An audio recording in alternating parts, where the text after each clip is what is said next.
So you've just learned some crazy new lineups and are excited to use them in your next rank game. But once you load in, you keep getting caught with your util in your hand, your team is failing to capitalize on your util, and once you finally get into a good post-plant spot for your lineups, your team dies so quickly you wonder what even was the point of learning them. Although the lineups work, getting real value from them in actual games is a completely different story altogether. So what the heck is the deal with lineups? Hey guys, it's Konpeki, and in this video, I'll break down what makes lineups useful and why pros seem to use them all the time, while at the same time, players in the average ranked game have a tendency to misuse them so badly that lineups have started to get a bad name everywhere. But don't worry, I'll also include some helpful tips as well as an easy checklist to follow to make sure you know when and how to use lineups properly to get more wins in your ranked games. And while we're talking about playing more like the pros, I want you to consider whether you want to get serious about Valorant by getting coached in the Immortal RoMap program. Inside our premium coaching program, my team of Radiant coaches and I will help you climb 500 RR guaranteed in 10 weeks, or you get your money back. You'll be getting live lessons, scrims, and one-on-ones from 1K RR Radiant coaches and world-class championship level coaches such as Comet, who's a current coach on Vitality that just qualified for champs, and Milan, who's a current coach on Giant X,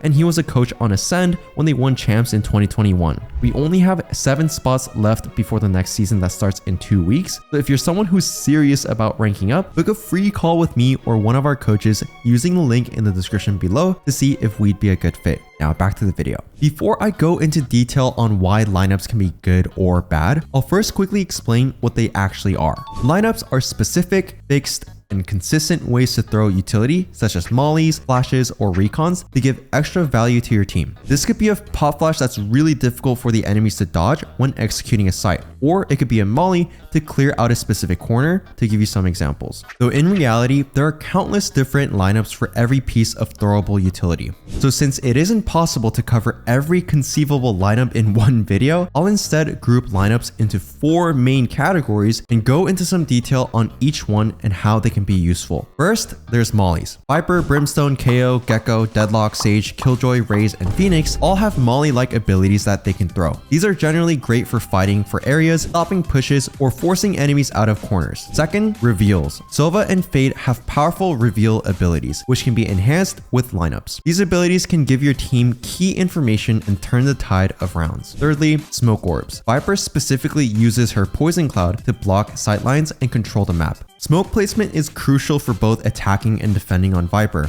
as in some scenarios, you can no longer pick up the orb.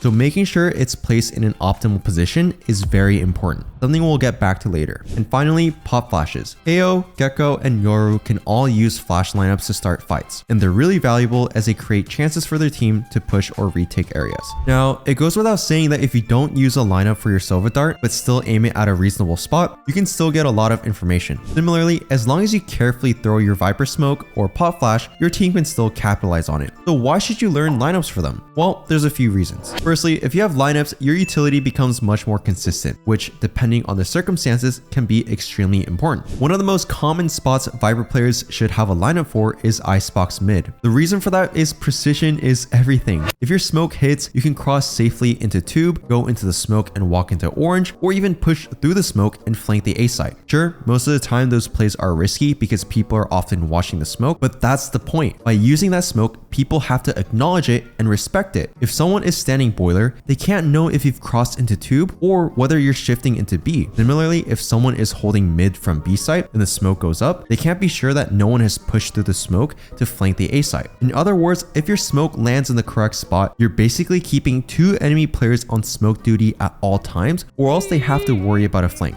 Whereas if your smoke misses, even just slightly, it's a job that a Killjoy turret can do. There are so many other examples like this where slightly missing the lineup can be really detrimental. For example, a Sova dart might fail to scan that one tiny corner, which can get your entire team killed, or a flash that accidentally blinds your teammates instead of the enemies. In other words, consistency is important and lineups help you do that. Another benefit to using lineups is that they help you throw utility from safer positions. As an example, think about a molly lineup for A Heaven on Ascent. If you don't have that lineup, you'd be forced to peek main with your utility in your hand, or risk your teammate's life by having them peek it first instead. If that's what you end up doing, you or your teammate might die to an operator, so you'd end up starting the round at a disadvantage right away. Meanwhile, having a lineup for the angle means you can throw it safely while your team gets ready to start the execute. An opera could still be holding wide, but now you don't need to lose a player or a piece of utility just to throw your piece of utility. And you can easily punish them because your molly is blocking the escape. Finally, there are also some cases where using a lineup provides a bit more value compared to their on-the-fly counterparts. Using a lineup for a Sova Dart in mid on Ascent, for example, brings together the advantage of being able to throw it without peeking with the perk of knowing exactly what it clears. That means you won't run into any nasty surprises of uncleared corners, and it allows you to build plays around the dart. Another example is when using pop flashes. If you know specifically where it flashes and you can throw it consistently, flash lineups are the most valuable, as you can always have good flashes for your team to play around. You know exactly when and where your flash will pop, what it blinds, and what any potential downsides are. In other words, you have a reliable flash that you know how to use in game that you can even utilize to pop flash for your random teammates. Now that we understand the value of lineups and why they can be so strong, why do so many people get them wrong in game? Well, there are a few key factors that need to be taken into account. The first is timing. Timing is crucial when using a variety of different lineups. If it is thrown too early, lineups can be completely useless. Whether it's a Sova Dart that gets broken instantly by the enemy or a flash that your team isn't close enough to peek with, if the timing isn't right, it just doesn't work. The opposite is true as well. If you're too late, your pop flash might show up when your teammates are already in a fight, or perhaps your dart only lands as your team goes to plant. Either way, if the timing is off, it gets no value. Positioning is another important factor to take into consideration. When throwing lineups, you need to be aware of where you are standing, whether it is safe or not, as well as your distance to your team. Generally speaking, the closer your lineup position is to the rest of your team, the better it is. If you're too far back from your teammates when you throw your lineups, you can and likely will be flanked, and if you have to get in front of your team to use your lineups, you might as well get peeked alone by an enemy and die. When it comes to positioning, you always want to make sure you're standing in a relatively safe spot, and if it can be helped, you also don't want to be too far away from the fighting, as if your teammates need your help, they won't appreciate you taking 20 years to get there. Overall, the most important thing to ensure is that you aren't using lineups just for the sake of using lineups. Lineups do have a trade-off, being time-consuming to set up at times and becoming unpredictable if you throw the same one every single round. In game, you don't need to use lineups every round, and throwing utility on the fly can in some cases be more useful and faster. Also, in situations where you are using molly lineups,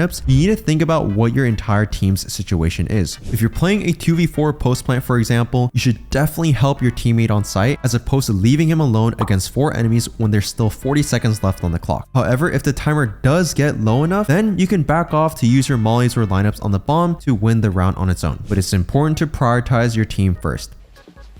You son of a bitch. If you find yourself in 1v3s when throwing your lineups all the time, chances are you're leaving your team too early on site. So how do you make sure that you're using lineups correctly and not just for the sake of using it? Well, you can find that out by running through this easy checklist. First, you should answer what you'd like your lineup to achieve. Ask yourself, what's the purpose of it? Maybe you'd like to flash an angle for a teammate. Maybe you're trying to dart for the execute. At any rate, you should have a good reason for throwing that utility and a clear goal in mind. Then you need to know what position you need to take and whether or not that's safe. Here, having multiple lineups that land in the same spot is useful, as you want to make sure you position yourself in a safe spot where you can neither be flanked nor peeked directly by any enemies. The closer you are to your teammates, the better, and ideally, you want to be in range where you can quickly get back to fighting after throwing your util. Then, perhaps the most important question: when should I use my lineup? What's the best timing for it? As we mentioned before, timing is everything. And if nothing else, this is what you need to get a grasp on. Learn the quote unquote kill zone of your lineup, or in other words, the ideal position that your teammates need to be in order to capitalize on your utility, whether it's a flash, reveal, or a molly. If you ran through those 3 questions and have a satisfying answer for each of them, it's now just a matter of using the lineup and knowing how to capitalize off of it. So to wrap it up, the most important thing to remember is making sure you never tunnel vision on one playstyle or lineup, as there will always be scenarios where it could hurt rather than help you. Instead, treat each round as a new situation and use lineups as a supportive option if you feel that they would help you in that moment. That's it for this video. Thanks for watching.